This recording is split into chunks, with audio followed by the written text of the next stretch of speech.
لله رب العالمين والصلاة والسلام على أشرف الأنبياء وسيد المرسلين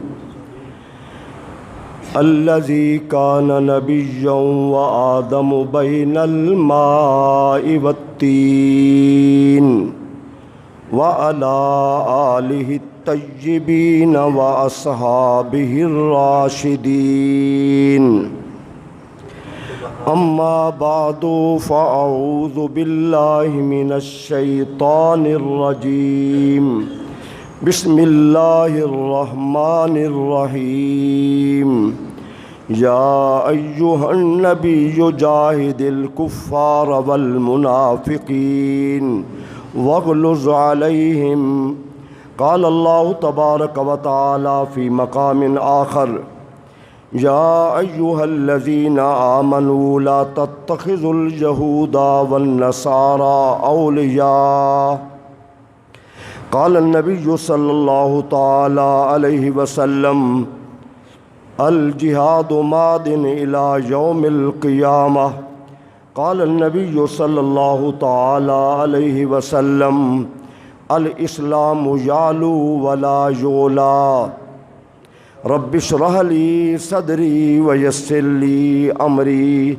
واحلل عقدة من لساني يفقهوا قولي قال الله تبارك وتعالى في شان حبيبه مخبرا وآمرا إن الله وملائكته يصلون على النبي يا أيها الذين آمنوا صلوا عليه وسلموا تسليما اللهم صل على سيدنا ومولانا محمد وعلى آل سيدنا وأصحاب سيدنا ومولانا محمد وبارك وسلم وصلوا عليه صلاة وسلاما عليك يا سيدي يا رسول الله وعلى آلك وأصحابك يا سيدي يا حبيب اللہ۔ اللہ رب العزت کی حمد و ثنا حضور نبی رحمت شفیع امت خاتم النبیین صلی اللہ تعالی علیہ وسلم کی ذات اقدس پر درود و سلام عرض کرنے کے بعد دعا ہے اللہ رب العالمین امت کو بھی حضور کے صحابہ کی طرح جذبہ جہاد نصیب فرمائے، اور اللہ ہم سب کو جہاد کی نیت کرنے کی اور شہادت کی موت کی تمنا کرنے کی توفیق عطا فرمائے۔ شوال المکرم کا مہینہ، اسی مہینے میں 14، 15، 16 کو جنگ احد مدینہ طیبہ میں ہوئی ہے۔ یہ مشرق سائڈ پہ تقریباً کوئی 3-4 میل کے فاصلے پہ ایک احد پہاڑ ہے، اور یہ پہاڑ بھی بڑی شان والا ہے، جس کے متعلق زبان نبوت سے کئی اعمال کا وزن بھی احد پہاڑ کے برابر قرار دیا گیا، اور جس پہاڑ کو میرے نبی نے فرمایا ھذا جبل الجنہ، یہ احد پہاڑ جنت کا پہاڑ ہے۔ توجہ کے ساتھ پھر حضور نے یہ بھی فرمایا احد یحبنا ونحبہ، یہ احد پہاڑ جو پتھر ہے ہم سے محبت کرتا ہے اور ہم اس سے محبت کرتے ہیں۔ تھوڑا سا دل میں کشادگی پیدا کیجئے اور اس حدیث پہ غور کریں ذرا۔ پتھر بے حس ہے، بے جان ہے، ساکت ہے، جامد ہے، اس میں حرکت نہیں ہے، اس میں اظہار نہیں ہے، لیکن میرے رسول اگر پتھر کو جانتے ہیں تو امتی کے دل کو کیوں نہیں جانتے جس میں محبت مصطفیٰ ہے؟ ٹھیک ہے نا؟ اگر جامد پتھر کو حضور جانتے ہیں اور حضور واضح فرما رہے ہیں احد یحبنا ونحبہ، احد ہم سے محبت کرتا ہے اور ہم احد سے محبت کرتے ہیں، اور یہ وہی پہاڑ ہے، صحیح بخاری شریف میں حدیث ہے، جب حضور رحمت للعالمین اور آپ کے ساتھ سیدنا صدیق اکبر رضی اللہ تعالیٰ عنہ، سیدنا عمر بن خطاب رضی اللہ تعالیٰ عنہ، سیدنا عثمان غنی ذی النورین رضی اللہ تعالیٰ عنہ جب تشریف لے گئے تو یہ پہاڑ تھوڑا سا حرکت میں آ گیا، زلزلہ نہیں، یہ خوشی میں جھومنے لگا۔ تو نبی رحمت نے، یہ کئی میل کے ایریے میں ہے، میرے نبی نے وہاں اپنی ایڑی ماری اور کیا فرمایا؟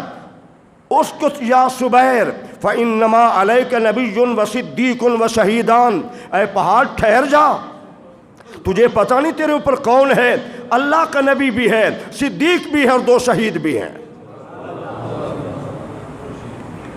نبی رحمت کے پاؤں میں کس قدر طاقت، میں کہتا ہوں ایک پہاڑ پہ 10 کروڑ کیا 10 ارب بندہ کھڑا ہو جائے، زلزلہ شروع ہو جائے، روک سکتے ہیں؟ نہیں روک سکتے۔ یہ نبوت کی ایڑی میں کمال دیکھیے، طاقت دیکھیے، نبی رحمت نے ایڑی ماری، فرمایا ٹھہر جا، ٹھہر جا، اسی گھڑی پہاڑ کی حرکت بند ہو گئی، اور حضور نے یہ بھی فرما دیا کہ اوپر اللہ کا نبی بھی ہے، صدیق بھی ہے اور 2 شہید بھی ہیں۔ لوگ کہتے ہیں نبی کو کل کی خبر کوئی نہیں ہے، میرا نبی پہاڑ پہ کھڑے ہو کے بتا رہا ہے عمر بھی شہید ہوں گے، عثمان غنی بھی شہید ہوں گے، یہ اسی پہاڑ پر۔ چلو ایک حدیث اور بیان کر دوں، ویسے تو کئی احادیث ہے۔ حضور نے فرمایا جو میرا امتی اپنے مسلمان بھائی کے جنازہ میں ثواب کی نیت سے شامل ہوتا ہے، سیاسی لوگ شامل ہوتے ہیں، ان کے مقاصد اور ہوتے ہیں، جنازے میں ثواب کی نیت سے شامل ہونا، حضور نے فرمایا اللہ کریم اس میرے امتی کو 1 قرات کے برابر ہے۔ اس کی حضور قرات کیا ہے؟ ومل قرات، و قرات کیا ہے؟ فرمایا اللہ کریم احد پہاڑ کے برابر اجر عطا فرماتا ہے۔ اور اگر جنازہ پڑھنے کے بعد تدفین میں شامل ہو جائے تو حضور نے فرمایا اللہ کریم 2 احد پہاڑ کے برابر اجر عطا فرماتا ہے۔ چونکہ جنگ اسی مقام پہ ہوئی ہے اس لیے جنگ کا نام ہے جنگ احد۔ اس کے اسباب کیا ہیں؟ کیوں منعقد ہوئی؟ کیوں ایسے حالات بنے؟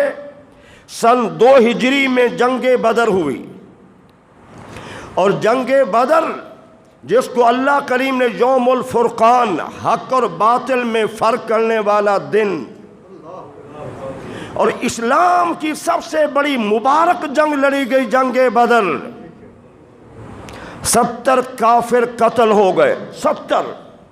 مکہ مکرمہ کے سارے بڑے چودھری وڈیرے سردار قتل ہو گئے۔ جب واپس گئے تو ہر شام کو روزانہ گھروں میں رونے کی آواز آتی تھی۔ ذہن بنا لیا بدلہ لینا ہے، معاذ اللہ اللہ کے نبی کو ختم کرنا ہے، مدینہ طیبہ پہ حملہ کر کے قبضہ کرنا ہے۔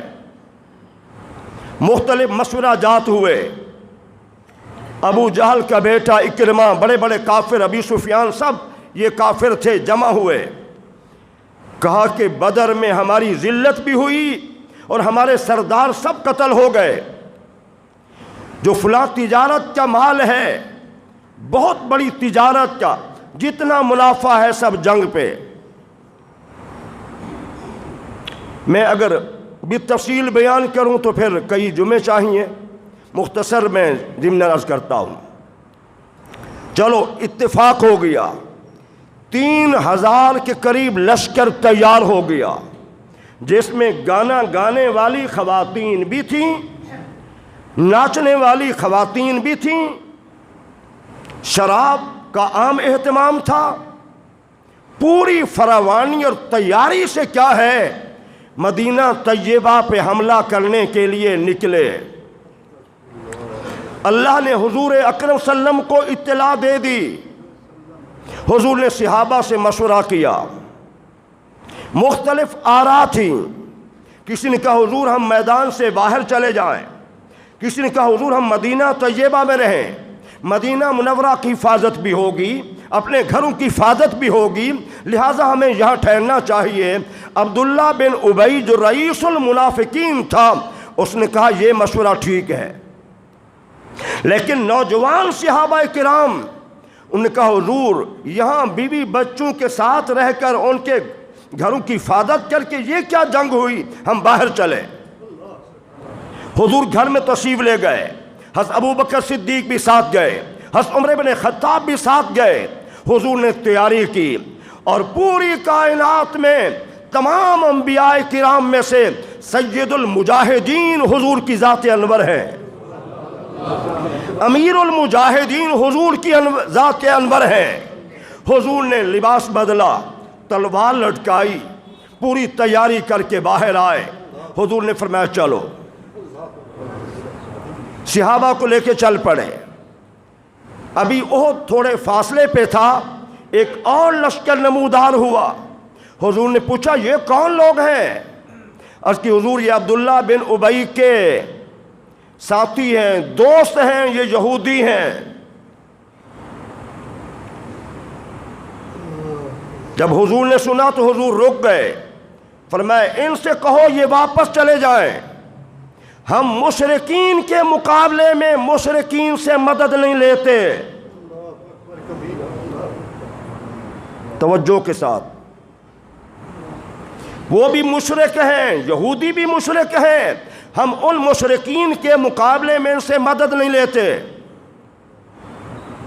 300 سے اوپر کا لشکر تھا، حضور نے واپس بھیج دیا. مسلمانوں کو چاہیے اپنے نبی رحمت کی اطاعت کرتے ہوئے کبھی بھی مشرکین کی مدد کا انتظار نہ کریں، کبھی بھی مشرکین کی مدد پہ نظر نہ رکھیں، کبھی ان کے نظام پہ نظر نہ رکھیں، کبھی ان سے تعاون کی امید نہ رکھیں. میرے نبی کو ضرورت بھی تھی، افرادی طاقت کی ضرورت بھی تھی، تمام معاملات پیش نظر بھی تھے، لیکن امت کے لیے بتا دیا ہم کفار کے مقابلے میں یہودیوں سے مدد نہیں لیتے. چاروں خلفاء راشدین نے اس پہ پورا عمل کیا ہے. توجہ کے ساتھ، چاروں خلفاء راشدین نے اپنے اپنے دور میں یہود و نصارہ سے مدد نہیں لی. انہوں نے جنگیں کی ہیں، اسلام غالب ہوا ہے. کبھی ایران پہ اسلام کا جھنڈا لہرا رہا تھا، بڑی طاقت تھی. کبھی روم پہ جو دنیا پہ سپر پاور تھا اس وقت، اس پہ اسلام کا جھنڈا لہرا رہا تھا. کبھی کافروں کے مقابلے میں مدد نہیں لی. آج ہم ذلیل کیوں ہو رہے ہیں؟ آج ہم رسوائے زمانہ مسلمان کیوں بنے ہوئے ہیں؟ ہماری نظریں ان پہ ہیں. ہماری مدد کریں گے تو نظام چلے گا، ہماری مدد کریں گے تو ہم آگے بڑھ سکتے ہیں. یاد رکھنا سب سے بڑی طاقت میرے اللہ کی ہے، اور مسلمان کو اللہ کی طاقت پہ یقین کامل ہونا چاہیے. اور یہ صحابہ وہ عظیم لوگ تھے جو رات کے نمازی تھے اور دن کے غازی تھے. یہ صحابہ وہ عظیم صحابہ، عظیم جماعت تھے جو حضور پہ اپنا تن من دھن قربان کرنے والے تھے. ان کو سب سے زیادہ جس بات پہ مان تھا، ناز تھا، وہ اللہ کی ذات پہ، اللہ کی طاقت پہ بھروسہ تھا. اب کیا ہے، کہاں 700، کہاں 3000، اور پھر اچانک حملہ کرنے پہنچ جائیں.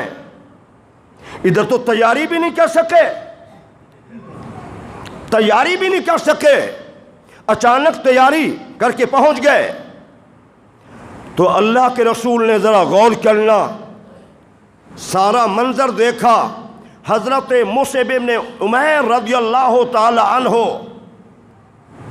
یہ پہلے کافر تھے اور امیر ترین باپ کے بیٹے تھے. صبح ان کا اور لباس ہوتا، شام ان کا اور لباس ہوتا. جب اسلام لائے تو سب کو چھین لیا گیا. ایک دن میرے نبی رحمت نے دیکھا آپ گزر رہے تھے، پھٹی ہوئی چادر پہنے ہوئے تھے. میرے نبی کی آنکھوں میں آنسو آ گئے. حضور کیوں رو رہے ہیں؟ فرمایا اس کا زمانہ کفر میں صبح و شام لباس بدلا کرتے تھے، اسلام میں آئے تو ان کی حالت یہ ہو گئی.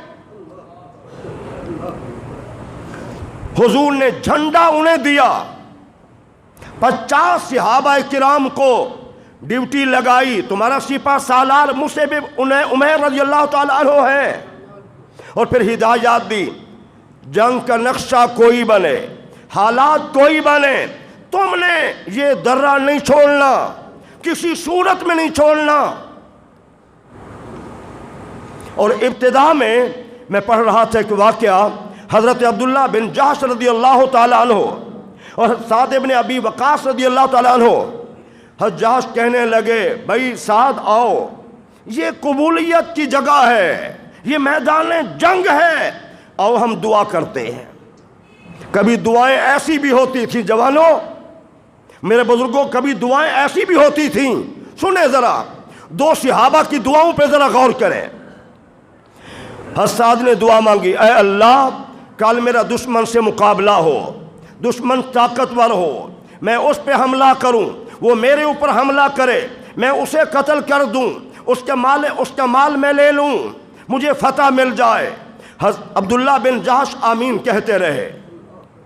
ان کی دعا ختم ہوئی، حضرت عبداللہ بن جحش نے دعا کی. میں کہتا ہوں پوری کائنات میں مشرق سے مغرب، شمال سے جنوب، خدا کی قسم ایسی دعا کسی نے نہیں کی. سنیے ان کی دعا، اے اللہ کل دشمن کے مقابلے میں جب میرا مقابلہ ہو، وہ طاقتور ہو، میں اس پہ حملہ کروں، وہ میرے اوپر حملہ کرے، حملہ کرنے کے بعد پھر مجھے وہ شہید کر دے، شہید کرنے کے بعد میرے اللہ میرا وہ ناک کاٹ دے، میرے اللہ وہ میرے کان کاٹ دے. اور کل تو قیامت کے دن مجھ سے پوچھے عبداللہ بن جحش یہ ایسا کیوں ہوا، تو میں کہوں یا اللہ تیرے لیے تھا، میرے اللہ تیرے لیے تھا. کہ تاریخ میں ایسی دعا بھی سنی ہے آپ نے؟ اور تو کہے میرے عبداللہ بن جحش میرے بندے تو نے سچ کہا ہے. اگلا دن ہوا جب جنگ ہوئی، میں مختصر بہت ساری باتیں رہ جاتی ہیں. حضرت کہتے ہیں رضی اللہ تعالیٰ عنہ، جیسے ہم نے احد کے مقام پہ بیٹھ کے دعائیں کی تھیں، ہماری دعائیں ویسے قبول ہوئی. میں نے دشمن پہ حملہ کیا، اس نے میرے اوپر حملہ کیا، بالآخر میں نے اپنے کافر مد مقابل کو قتل کر دیا، اس کا مال میں نے لے لیا. اور پھر جب جنگ ختم ہو گئی تو میں نے کیا دیکھا؟ میں نے اپنی آنکھوں سے دیکھا. حضرت سعد بن ابی وقاص کہتے ہیں حضرت عبداللہ بن جحش ان کا گلا کاٹا گیا، ان کے ناک اور کان کاٹنے کے بعد میں نے دیکھا کہ دھاگے میں پروئے ہوئے تھے. جیسے انہوں نے دعا کی اللہ نے ویسے قبول کی، اور جیسے میں نے دعا کی اللہ نے ویسے قبول کی. اور یہ وہی جنگ ہے جب ابتداً اتنا بڑا حملہ تھا مسلمانوں کا 700 اور 3000 کے مقابلے میں، ان کے تو ذہن میں نہیں تھا. اور یہاں یہ بھی عرض کرتا چلا جاؤں، کچھ لوگوں کو بھول ہوئی ہے، وہ کہتے ہیں معاذ اللہ حضور کو شکست ہو گئی، صحابہ کو شکست ہو گئی.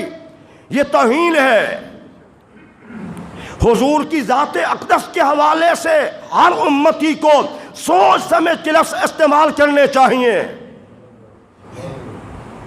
اور یہاں پر میں ایک بات یہ بھی عرض کرتا چلا جاؤں کہ مجھے بہت سارے ٹی وی اینکر ان کو بھی دکھ ہوا، علماء کو بھی اور اہل ایمان کو بھی. زمان پارک میں جیسے عید کے موقع پر ایک بچے نے انتہائی بیہودہ بات کی، بڑی گستاخی کی کہ دنیا میں 2 خوش نصیب والدین ہیں، ایک حضور کے والدین ہیں، دوسرا عمران کے والدین ہیں. انبیاء بھی گئے، صحابہ بھی گئے، حضور کی اہل بیت بھی گئی. پہلے ہمارا ایمان حضور کی ذات کے ساتھ ہے، محبت ہے، پھر پاکستان بعد میں ہے، سیاست بعد میں ہے. خدارا ذرا اس پہ غور کرو. یہ انبیاء بھی گئے، رسول بھی گئے، صحابہ بھی گئے، اہل بیت بھی گئے. پوری کائنات میں حضور کے بعد یہی شخص ہے. سیاسی انا کو سامنے نہ رکھیں، ہم نے مرنا ہے، خدا کی قسم، رب کعبہ کی قسم ہم نے مرنا ہے. یہ بہت بڑی گستاخی ہے۔ اور کبھی عمران خان کے ساتھ کھڑے ہو کے ایک عورت کہتی ہے عمران خان اس دور کا پیغمبر ہے، ہمیں پھر بھی خیال نہیں آیا۔ میرے بھائیو، ہم نے کلمہ حضور کا پڑھا ہے، ہم مسلمان ہیں، سیاست بعد میں، یہ آخر میں ہے۔ سب پہلے ایک مسلمان کا تعلق حضور کی ذات کے ساتھ ہے۔ ساری دنیا کے بغیر گزارا ہو سکتا ہے، ایک مسلمان کا حضور کے بغیر گزارا نہیں ہو سکتا۔ تو اب ذرا غور فرمائیں، یہاں پہ ذرا محبت کے جذبات دیکھیں، اور یہ یاد رکھیں انبیاء کرام سے محبت کرنے والے لوگ ضرور تھے دنیا میں، لیکن انبیاء کے عاشق نہیں تھے۔ عاشق وہ ہوتا ہے جو سب کچھ قربان کر دیتا ہے۔ اس پوری کائنات میں صحابہ حضور سے محبت کرنے والے ہی نہیں تھے بلکہ حضور کے عاشق تھے۔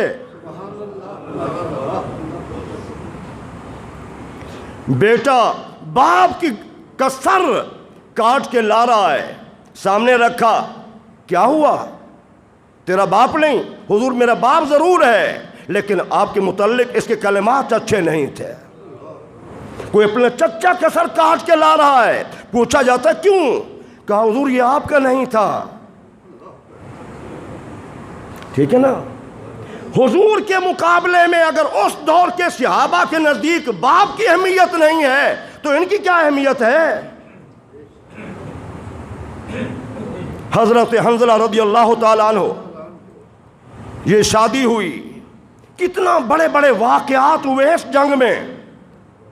شادی ہوئی، پہلی رات پہلی شام دلہن کو لے کر آئے گھر میں، اور ادھر حضور صلی اللہ علیہ وسلم چلے گئے میدان احد میں، باقی صحابہ بھی چلے گئے، اور رات کو یہ آواز دور تک چلی جاتی ہے کہ حضور کے متعلق بھی یہ مشہور ہو گیا کہ معاذ اللہ آپ شہید ہو گئے ہیں۔ یہ صحابی رسول جو پہلی رات اپنی بیوی کو لے گئے، صبح اٹھے تو آواز پڑی۔ یہ جوانوں ذرا آپ غور کرو، محبت اسے کہتے ہیں اپنے نبی سے۔ بیوی سے کہا میں جا رہا ہوں، کہا میں نے خاندان چھوڑا ہے، اپنے والدین کو چھوڑا ہے، ابھی تو ایک رات گزری ہے، اور جنگ میں تو کوئی پتہ نہیں ہوتا کیا ہو جائے، آپ نہ جائیں۔ کہا ایک طرف تو ہے اور دوسری طرف میرے نبی ہیں، ادھر حضور کی ذات انور ہے۔ بیوی نے بڑا کچھ کہا نہیں، غسل کرنا بھی گوارا نہیں کیا، تاخیر ہو جائے گی۔ محبت دیکھیں ذرا میرے جوانوں، ذرا آپ غور سے سنیں، اللہ تمہارے دلوں میں میرے نبی کی کمال محبت پیدا فرمائے۔ اللہ ان بزرگوں کو سلامت رکھے جو اسلام میں بوڑھے ہو رہے ہیں۔ اسلام میں بوڑھا ہو جانا اس کی بھی بڑی اہمیت ہے۔ اللہ اکبر۔ بیوی آخر ہار مان گئی، غسل نہیں کیا، غسل کرنا تھا، پہلی رات تھی۔ یہ آ گئے، جوش و خروش سے جہاں جنگ لڑی جا رہی تھی، جہاں جب پہنچے تو آپ تیزی سے آگے بڑھے اور شہید ہو گئے، شہید ہو گئے۔ انا للہ و انا الیہ راجعون۔ اللہ کے رسول نے صحابہ کرام کو دیکھا، اور پہلے دیکھا تھا کہ حنظلہ بھی پہنچ گیا ہے، یہ بھی پتا تھا کہ اس کی پہلی رات یہ بیوی کو چھوڑ کے آ رہا ہے، یہ بھی علم تھا۔ تو میرے نبی نے جب صحابہ کرام شہداء کے وجود کو دیکھا تو ان میں یہ آپ نظر نہیں آئے، تو پھر میرے نبی نے نظر اوپر اٹھائی، اور پھر حضور نے فرما دیا دیکھنے میں بڑا فرق ہے، میری اور آپ کی نگاہ دیوار رک جائے گی، اوپر دیکھیں گے چھت آڑے آ جائے گی، لیکن میرا نبی دیکھے تو عرش الہی تک نظر چلی جاتی ہے۔ تو فرمایا میرے صحابہ، میں نے دیکھا ہے حنظلہ کو ملائکہ غسل دے رہے ہیں، اس نے غسل کرنا تھا لیکن وہ جلدی دوڑ کے جہاں آ گیا۔ کیا حضور کے غلاموں کی شان ہے، ہر شہید کو خون سمیت دفن کیا جاتا ہے۔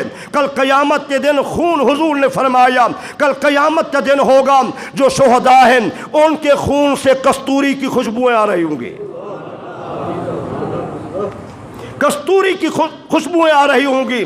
لیکن اس نے چونکہ غسل کرنا تھا، جسم ناپاک تھا، میرے نبی نے فرمایا اس میرے فرشتے، اس میرے صحابی کو ملائکہ غسل دے رہے ہیں۔ فرشتوں سے بہتر ہے انسان بننا، علامہ کہتے ہیں نا فرشتوں سے بہتر ہے انسان بننا، مگر اس میں لگتی ہے محنت زیادہ۔ اندازہ لگاؤ جس کو ملائکہ غسل دے رہے ہیں اس کی محبت کتنا حضور سے ہوگی۔ حضرت وہب بن قابوس رضی اللہ تعالیٰ عنہ بکریاں چرانے والے، بھئی ہم تو صاحب علم لوگ ہیں، ہم صاحب علم و دانش لوگ ہیں، وہ بکریاں چرانے والے۔ کسی موقع پہ یہ مسلمان ہو گئے، بھتیجے کے ساتھ بکریاں رسی میں باندھی، کہا میرا دل کرتا ہے میں حضور سے مل کر آؤں۔ مدینہ طیبہ میں حاضر خدمت ہوئے، پتہ چلا حضور تو جنگ پہ تشریف لے گئے ہیں۔ اور میں آپ کو بتاؤں قرآن میں قوم موسیٰ کا ذکر ہے، جب اپنی قوم کو لے کے چلے عمالقہ کے خلاف جنگ کرنے کے لیے تو قوم نے کیا جواب دیا تھا؟ قرآن میں اللہ نے بیان کیا ہے فَاذْهَبْ أَنْتَ وَرَبُّنَا، اے موسیٰ تم اور تمہارا رب جاؤ، نے تم جاؤ لڑو، ہم نہیں جاتے۔ یہ قرآن میں اللہ فرما رہا ہے قوم موسیٰ، اور یہاں پر ذرا دیکھیں حضور کی محبت دیکھیں ذرا، بکریاں چھوڑ دی، بیوی بچے چھوڑ دیے، پیچھے واپس نہیں گیا۔ بلکہ ایک واقعہ میں اور عرض کرتا چلا جاؤں مختصر انداز میں۔ ایک صحابی باہر گئے ہوئے تھے، ان کی 4 بیویاں تھیں، واپس آئے، بیویوں کو اطلاع مل گئی تھی، ان 4 نے اپنے آپ کو بنایا سنوارا، اچھا کھانا تیار کیا، باغ تھا ان کا، باغ کے اندر انہوں نے ٹھنڈی جگہ پہ انتظام کیا بیٹھنے کا، کھانے پینے کا۔ کتنا محبت تھی میرے بھائیو حضور کے ذات کے ساتھ۔ جب صحابی پہنچے، 4 بیویاں جنہوں نے اپنے آپ کو بنایا سنوارا ہوا تھا، کھانے کا اچھا اہتمام، اور مدینہ منورہ کے باغ میں سارا انتظام کیا گیا، تو آ کر بیٹھے، خیریت پوچھی، پھر پوچھا حضور کے متعلق، انہوں نے کہا ٹھیک ہے، کہا یہاں ہیں، کہا نہیں وہ تو جنگ کرنے چلے گئے ہیں۔ اچھا پھر میں اپنی بیویوں کے پاس بیٹھا رہوں؟ میرے نبی جنگ کرنے چلے گئے ہوں اور میں اپنی بیویوں کے پاس بیٹھا رہوں؟ کہا مجھے اجازت، میں جا رہا ہوں۔ میرے بھائیو دنیا کی جتنا طاقتیں ہیں ان سے محبت سب سے بڑھ کر حضور کی ذات کے ساتھ محبت، ٹھیک ہے نا؟ کاش کہ لوگ بول اٹھتے یہ خبیث عورت بکواس کر رہی ہے کہ عمران خان اس دور کا پیغمبر ہے، یہ بکواس ہے کہ نہیں ہے؟ حضور پر اللہ نے نبوت کو ختم کر دیا ہے، کوئی نہیں بولا، کوئی بات نہیں۔ پھر یہ گستاخی کی گئی، تمام مسلک کے علماء نے ممبروں پہ اس کی آواز اٹھائی ہے۔ شاہ ویس نورانی نے باقاعدہ اپیل کی تھی تمام علماء سے کہ بہت بڑی گستاخی ہے، انبیاء کی بھی، رسولان اعظام کی بھی، اور صحابہ کرام کی بھی، اہل بیت اطہار کی بھی، لیکن خدارہ ایمان پہلے ہے، ایمان پہلے ہے۔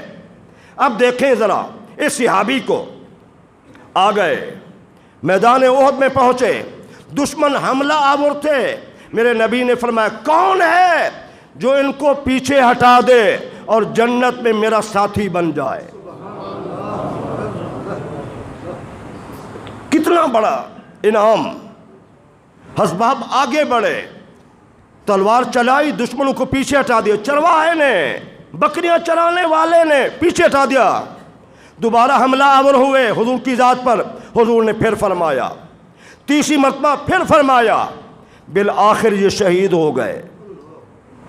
حضور کے دانت مبارک بھی شہید ہوئے۔ لیکن یہ یاد رکھنا، کیا علماء محبت کی باتیں ہوتی ہیں، دانت سامنے سے اگر ٹوٹ جائے یہ تو عیب ہے، یہ تو عیب ہے، انسان کے حسن میں کمی آ جاتی ہے۔ لیکن علماء نے کیا خوب کہا، اللہ ان کے درجات بلند فرمائے، کیا حضور کے دانت دانت ہی نہیں، وہ تو ہیرے تھے، اور جب ہیرا ٹوٹتا ہے تو اس کی چمک بڑھ جاتی ہے۔ کیا محبت ہے کہ حضور کے دانت ٹوٹے تو حضور کے دانت ٹوٹنے کی وجہ سے چمک پہلے سے بڑھ گئی، حضور کا حسن پہلے سے بھی بڑھ گیا۔ اللہم صلی علی سیدنا و مولانا محمد وعلی آل سیدنا و اصحاب سیدنا و مولانا محمد وبارک وسلم وصلوا علیہ صلاۃ و سلام علیک یا سیدی یا رسول اللہ وعلی آلک و اصحابک یا حبیب اللہ۔ اب کیا ہوا؟ آگے بڑھے۔ جنگ ختم ہو جانے کے بعد حضرت عمر بن خطاب کہتے ہیں، عالم اسلام کی بڑی شخصیت، کہتے ہیں جب میں نے کیا دیکھا، حضور ان کے سرانے کھڑے ہیں، اس بکریاں چرانے والے کے سرانے کھڑے ہیں، اور حضور فرما رہے ہیں اے وہب اللہ تجھ سے راضی ہو، میں راضی ہوں۔ اللہ اکبر، اللہ تجھ سے راضی ہو، میں تجھ سے راضی ہوں۔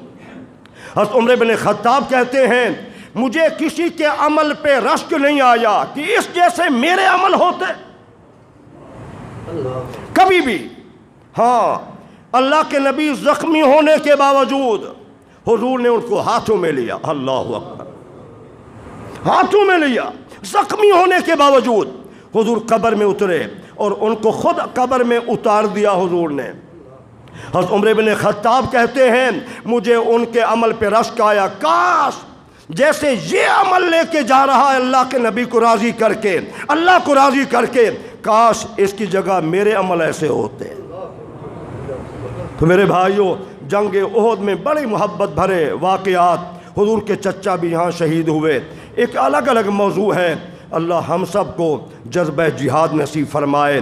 حضور نے فرمایا جو کبھی جہاد کا جذبہ نہیں رکھتا، کبھی شہادت کی موت کی تمنا نہیں رکھتا، فرمایا اس کی موت منافقت کی موت ہے۔ اپنے دل میں جذبہ جہاد اور شہادت کی موت کی تمنا کیا کرو۔ انشاءاللہ اتوار کو صبح انشاءاللہ درس بھی ہوگا، ملاقات بھی ہوگی، اور قاری صاحب کا انتظام ہو گیا ہے، کل انشاءاللہ کلاس بھی انشاءاللہ شروع ہوگی، کل بھی انشاءاللہ میں 7:30 بجے حاضر ہوں گا۔ اللہ آپ کو خوش رکھے، آمین۔